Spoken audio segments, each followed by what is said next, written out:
Здравейте, казах ви, че всеки ден ще манифестирам пари, за да си купя тази гривна тапирон на Cartier. Това, което първо направих вчера, намерих това видео в YouTube. Канала на жената се казва My World of Metaphysics. Тя показва как да се манифестират пари за един ден. Това, което правя, взима една банкнота, аз взех такава от 10 евро. Колкото по-голяма, толкова по-добре. Намокри се във вода, може да се направи и в под течаща вода на чешмата, но лекичко, за да не се разпадне банкнотата. След това взима канела, обикновена канела, подправка и поръсва върху банкнотата.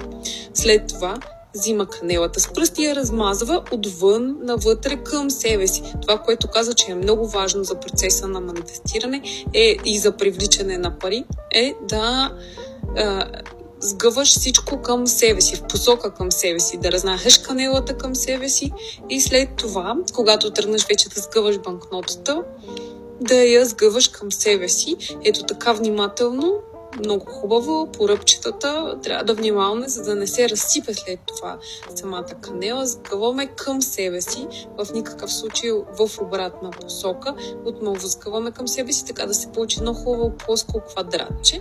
След това, когато е възможно най-малко и най-плоско, го взимаме и си го прибираме в портмонето. Ето така и си го ползваме.